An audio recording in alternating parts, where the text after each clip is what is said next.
বাবারা জেনে কে দিন বাবা টিএমসি লোক হলে বলবে দিদিকে দেখে ভোট দেন, বিজেপির লোক হলে বলবে প্রধানমন্ত্রীকে দেখে ভোট দেন।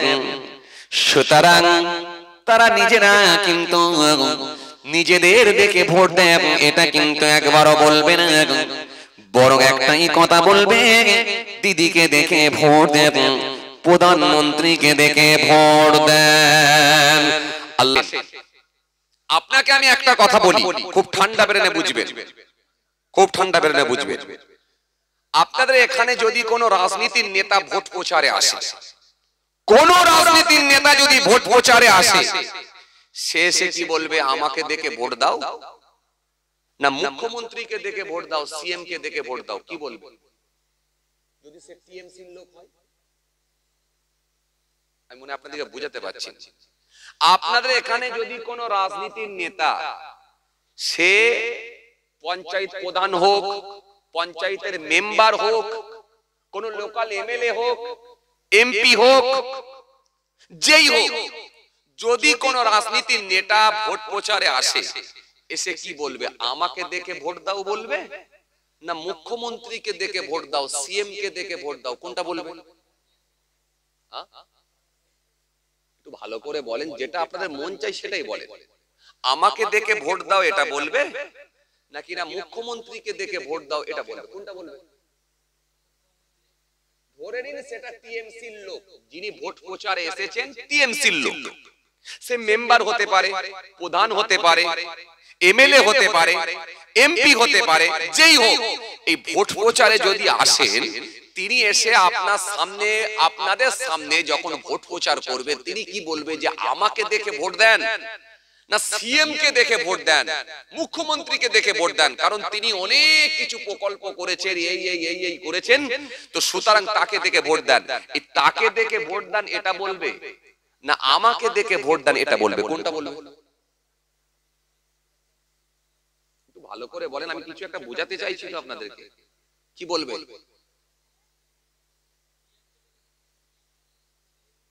সিএম কে দেখে ভোট দেন বলবে এটা, না আমাকে দেখে ভোট দেন, আমি হচ্ছি এমএলএ, আমাকে দেখে ভোট দেন এটা বলবে? কোনটা?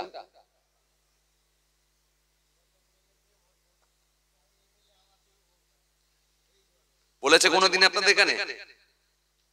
নাকি না এটা বলেছে যে দিদিকে দেখে ভোট দেন, দিদি এত রকমের প্রকল্প করেছে, রাস্তাঘাট উন্নয়ন করেছে, লাইট করেছে, এই করেছে, সেই করেছে, অন্তত আপনারা দিদিকে দেখে ভোট দেন? কোনটা বলেছে?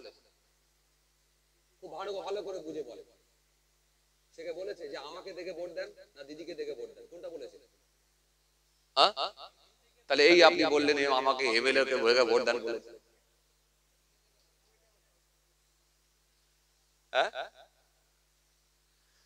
আসেন, তাহলে মুখ্যমন্ত্রী যদি টিএমসির লোক হয়, সে বলবে দিদিকে দেখে ভোট দেন, বা সিএম কে দেখে ভোট দেন, বা মুখ্যমন্ত্রীকে দেখে ভোট দেন।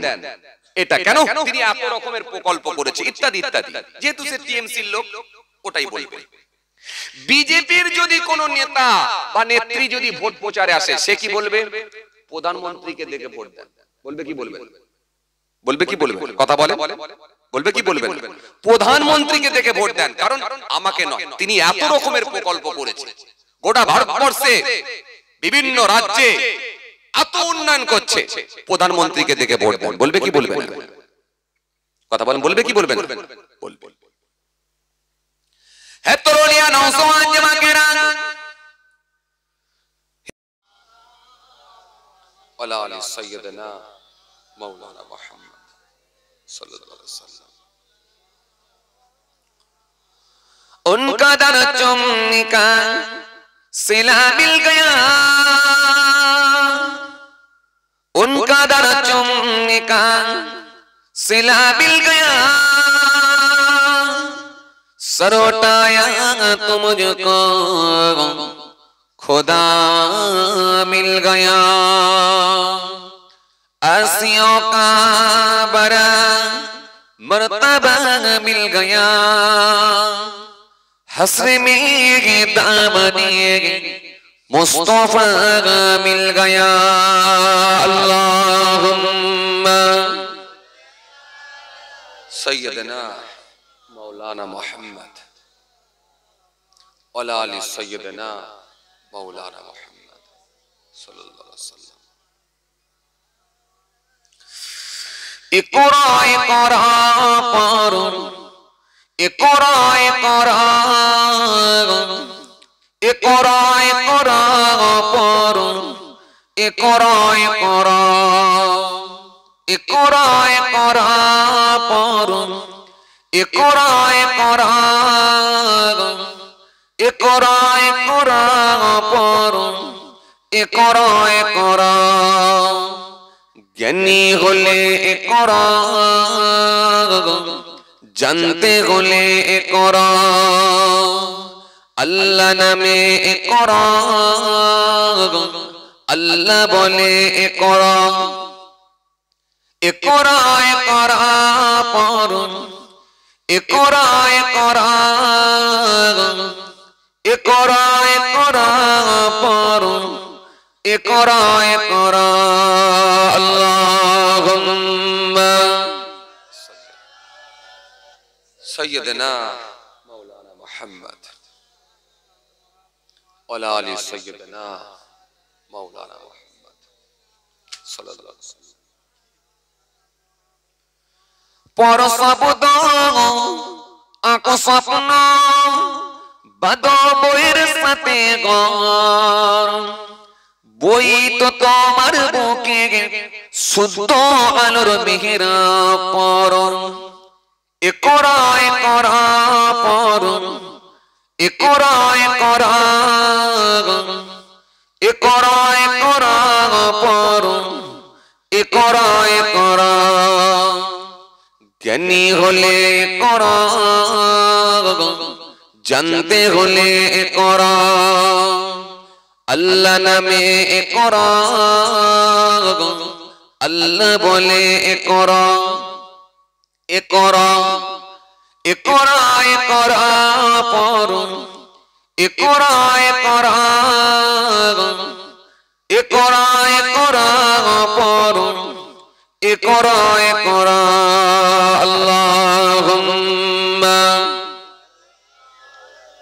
सैयदना मौलाना मोहम्मद वला आलि सैयदना मौलाना मोहम्मद सल्लल्लाहु अलैहि वसल्लम।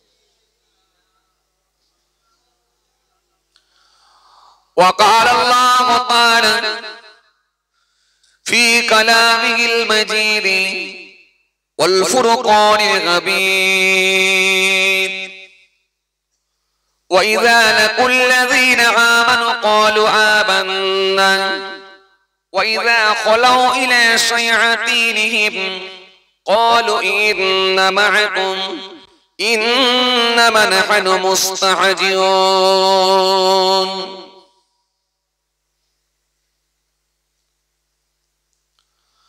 وقال النبي صلى الله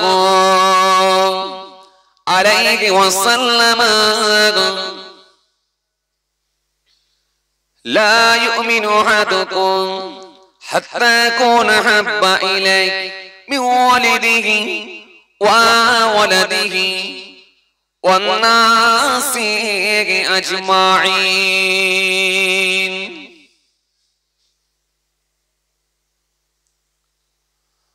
وقال النبي صلى الله عليه وسلم: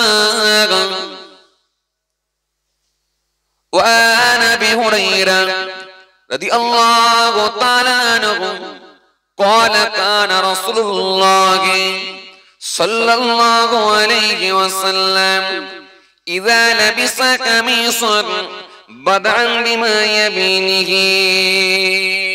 إلى آخر الحديث أو كما قال. प्यारा हाज़िर मजलिस, सद्यो दिनदार ईमानदार परेजगार मुत्ताकी बयोज्येष्ठ আল্লাহওয়ালা প্রবীণ মানুষেরা, আজকের মাহফিলে বসে থাকা নামাজি রোজাদার দিনদার আল্লাহর মনোনীত বান্দারা,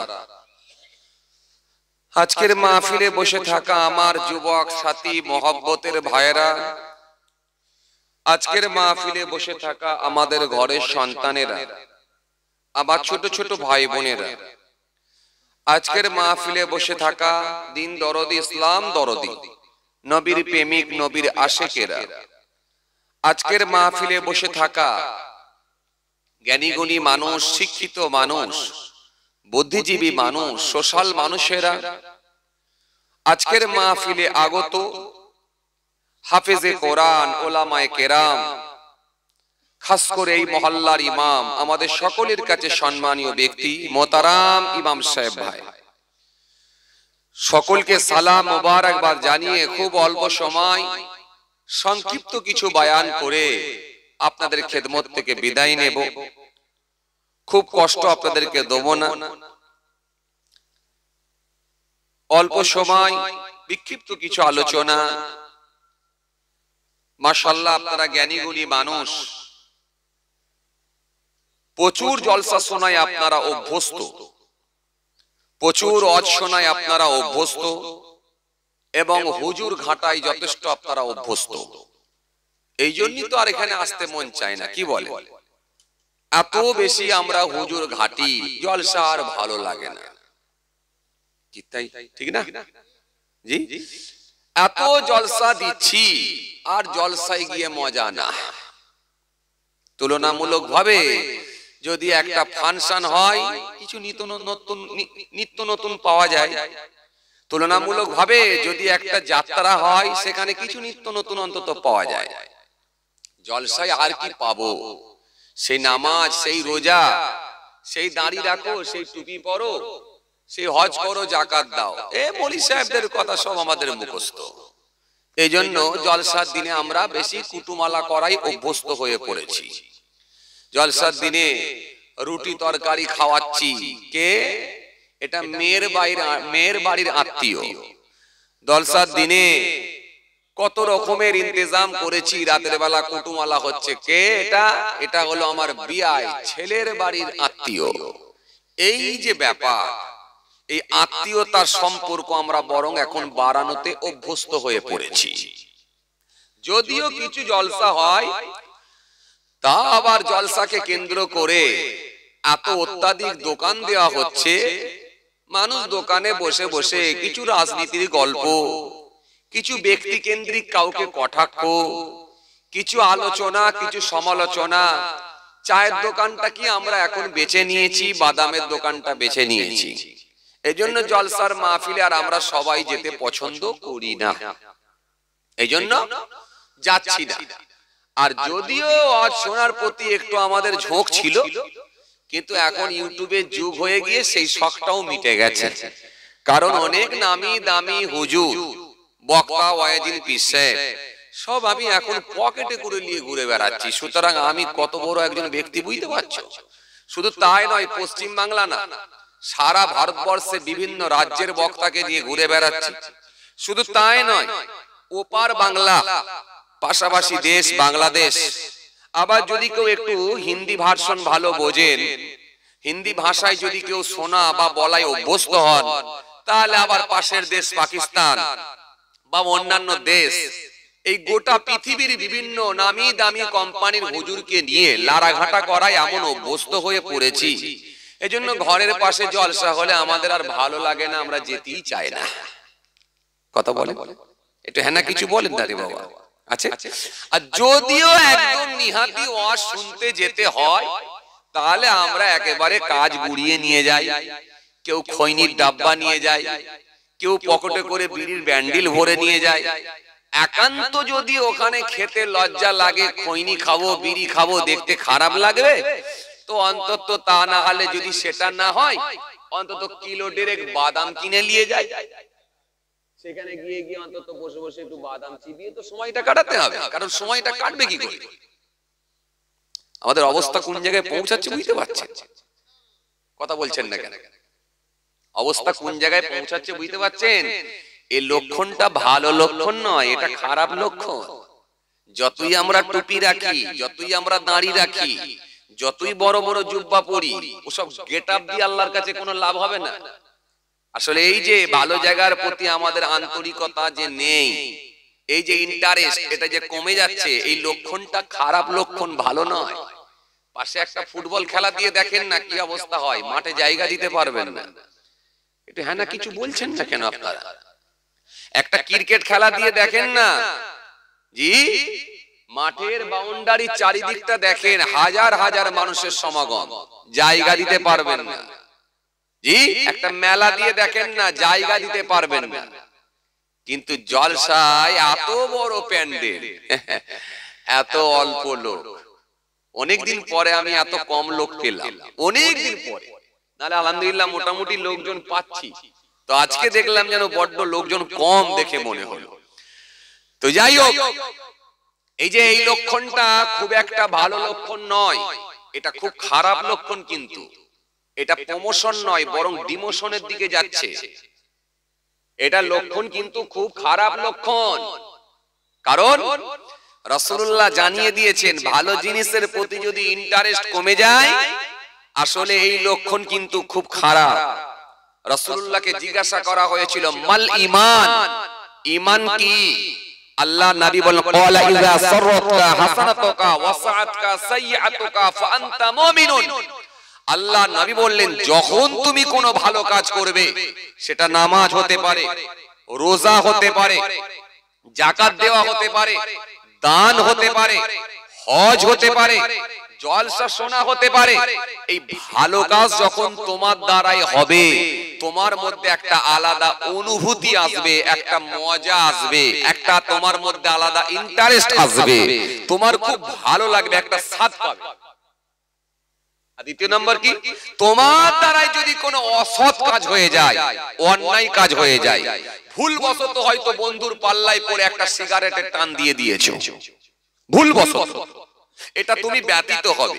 তোমার দ্বারাই হয়তো বন্ধুর পাল্লায় পড়ে ভুলবশত বেদেমারি বাজারে গিয়ে বিকেল বেলায় একটা লটারির টিকিট কেটে ফেলেছো।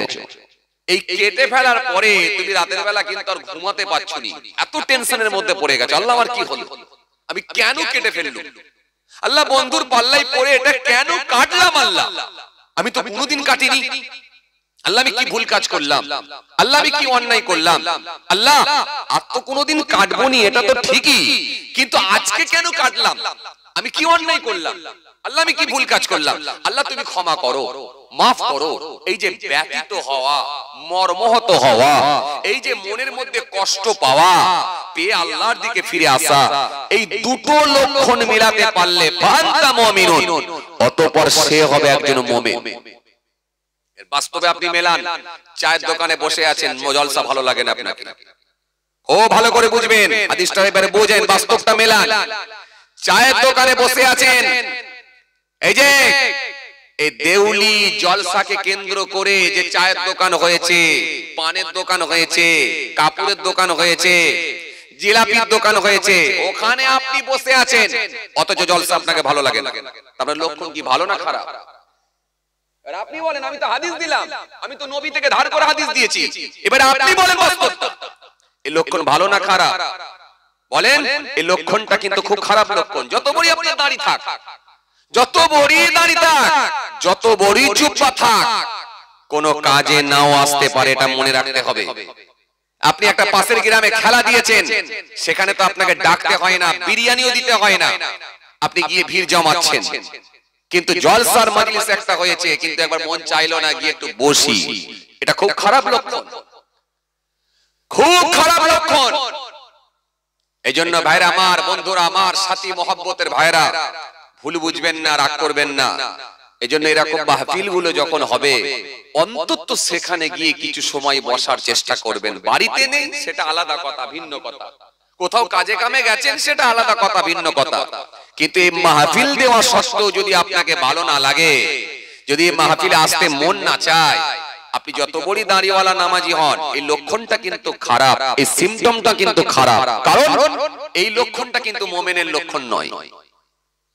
রাসূলুল্লাহর হাদিস থেকে আপনাকে প্রমাণ দিলাম। আসেন, ভুল বুঝবেন না, রাগ করবেন না। এই জন্য বাপ, একটা কথা বলি শোনেন, ভালো জিনিসগুলোকে একটু কাজে লাগাবার চেষ্টা করবেন। এটা জীবনের শেষ মাহফিল হতে পারে, দু চারবার হলেও তো দরুদ শরীফ পড়ার সুযোগ আমরা পাবো এখানে, কথা ঠিক কিনা ভুল বলে? দু চারবার হলেও তো কলেমা শরীফ পড়ার সুযোগ পাবো। জি, সুতরাং কেন আমরা অবহেলা করব? জি এর আমার এই জন্য এই মাহফিল যখন পাবেন, এই মাহফিলে গিয়ে অবশ্যই বসবেন, এটা অবশ্যই বসবেন, নাম্বার 1। নাম্বার 2, দ্বিতীয় নম্বর, বক্তা ওয়াইজিনকে যখন দাওয়াত করবেন অন্তত দেখে জেনে বুঝে নির্বাচন করে তারপরে দাওয়াত করবেন। নির্বাচন করবেন কিন্তু খুব হিসাব করে, খুব হিসাব করে। দরকার হলে মসজিদের ইমামকে গিয়ে ওয়াজটা শোনাবেন। কেন এখন তো ইউটিউব শুনে দাওয়াত করেন আপনারা, সোশ্যাল মিডিয়া শুনে আপনারা দাওয়াত করেন। তো সুতরাং মসজিদের ইমামকে গিয়ে না হলে বক্তৃতাটা শোনাবেন, একটা নয় অন্তত 4-5টা ওয়াজ শুনবেন, শুনে দরকার হলে মসজিদের ইমামকে গিয়ে ওয়াজটা শোনাবেন। হুজুর দেখুন তো এই হুজুরটাকে বা এই মাওলানাটাকে বা এই বক্তাটাকে দাওয়াত করা যাবে কিনা। মসজিদের ইমামকে যদি শোনানো সম্ভব না হয়, অন্তত মসজিদের যারা মুসল্লি আছেন, যারা 5 ওয়াক্ত নামাজ পড়েন, যাদের মুখে দাঁড়িয়ে আছে, অন্তত এই মানুষগুলোকে দেখে জিজ্ঞাসা করবেন, খুব ঠান্ডা বেরেনে বুঝবেন। একদম যেন ছেঁড়া প্যান্ট, কানে দুল, লাল চুল, এদের পছন্দ মতো যেন হুজুর করতে যাবেন না, গুমরা হয়ে যাবেন, গুমরা হয়ে যাবেন। বক্তা ওয়াইজিন যা বেরিয়েছে না, তাদের তো ঈমান যাচ্ছেই, আরে আপনাদেরও ঈমান দেবে, শেষ শেষ করে দেবে। খুব হিসাব করে আমি কথা বলছি ভাইরা আমার, খালি আমার মুখে এসে যাচ্ছে নামগুলো ফটাফট করে বলি, কিন্তু আটকে যাচ্ছে। কারণ রাসূল বলেছে গীবত করো না। গীবত নয়, যদিও সমাজের মানুষকে জানানো দরকার আছে, যেহেতু সে সমাজের মুখে ওয়াজ করছে, কিন্তু পরের কথা তুমি পেছনে বলো না, এজন্য নামগুলো আমি বলতে পারছি না। জি, একটা কারণ। দ্বিতীয় নম্বর কারণ হচ্ছে এতগুলো মিডিয়া, একটা দুটো তিনটে না, 1 2 3 4 5 6 7 8 9 10 11 12 13 14 15 16 17 18 19 20 21 22 23 24 25 26 27 28 29 30 31 32 33 34, কম বেশি 34টা মিডিয়া। এখন আমি নাম বললেই তার ছবি আর আমার ছবি মেরে ট্যাগ করে ছেড়ে দেবে, পুরো রেডি মিডিয়া। খালি এইগুলি তো চাইছে হুজুর একটু চান্স দিক না আমাকে, তারপর দেখছি কি করতে হয়। কথা বুঝছেন না? এই হুজুরে হুজুরে পীরজাদাই লাগানোর জন্য পুরো রেডি। এই আপনারা নয়, কিছু মিডিয়া আছে, সবাই নয়, কিছু আছে বাবা। কথা বুঝছেন? ওরা শুধুমাত্র নিজেদের ভিউজ, নিজেদের আপনার কি বলে সাবস্ক্রাইব বাড়ানোর জন্য ও যা করতে হয় তাই করবে। খুব সমস্যা এটা, কিন্তু লক্ষণ ভালো নয়। ঝগড়া লাগাবেন না, ঝগড়া থামাতে হয়। রাসূলুল্লাহ হাদিসের মধ্যে বলেছেন ঝগড়া থামাও, ঝগড়া লাগাও না। কিন্তু আমরা সুযোগটাকে কাজে লাগাবার চেষ্টা করি। তো যাই হোক, আমি যেটা বোঝাতে চাইছিলাম, এইজন্য আমি নাম বলছি না, আপনাদেরকে বলে দিচ্ছি এতটুকু, বক্তা ওয়াইজিনকে যখন দাওয়াত করবেন খুব হিসাব করে করবেন, যাকে খুশি করবেন না। এমন এমন কথা বলে দিচ্ছে ঈমান নষ্ট হয়ে যাবে। এক বক্তা বললেন যে আগে আল্লাহর উপরে ঈমান আনলে সে কাফের হয়ে যাবে। নাউযুবিল্লাহ মিন যালিক। এই ওয়াজ আপনারা শুনেছেন, এই ওয়াজ আপনারা শুনেছেন, এই বক্তৃতা আপনারা শুনেছেন। এক বক্তা বললেন যে আগে আল্লাহর উপরে ঈমান আনলে সে কাফের হয়ে যাবে। নাউযুবিল্লাহ মিন যালিক। কোথায় যাচ্ছে বুঝতে পারছেন? কোথায় যাচ্ছে বুঝতে পারছেন? তো কার উপরে আগে ঈমান আনতে হবে? আগে নবীর উপরে ঈমান আনতে হবে। কারণ নবী তোমাকে আল্লাহ চিনিয়েছে। কথা একদম ঠিক। কথা বলছেন না কেন? এটা হ্যাঁ না কিছু বলেন। কথা একদম ঠিক। নবী চিনিয়েছে কাকে? আল্লাহকে। না হলে আমরা আল্লাহকে চিনতাম না। এটা তার যুক্তি, কথাটা ঠিক একদম। কিন্তু যুক্তি খাটবে না উক্তি খাটবে? যখন কোন দলিল আপনি পাবেন, যখন কোন আপনি রেফারেন্স দিতে পারবেন, তখন কি আপনার যুক্তিটা খাটবে? কথা বলেন, একটু কথা বলেন। খাটবে? খাটবে না। খুব ভালো করে বুঝবেন। তাহলে কার উপরে আগে ঈমান আনতে হবে? আগে নবীর উপরে, তারপরে আল্লাহর উপরে। এটা আপনাকে বুঝিয়ে দিল। কারণ আপনি তো আল্লাহকে দেখেননি, দেখেছেন নবী। নবী এসে আল্লাহকে চিনিয়েছে। আর ঈমান মানে কি? বিশ্বাস। তাহলে নবীর উপরে আগে বিশ্বাস হয়েছে বলি তো আপনি আল্লাহকে চিনতে পেরেছেন। কথা ঠিক না? ঠিক না ভুল বলে? আপনার মাথায় ঢুকে গেল, আপনার মাথায় ঢুকে গেল। আপনি বললেন কথা তো ঠিকই, তো নবীর উপরে তো আগে ঈমান আনতে হবে। আসেন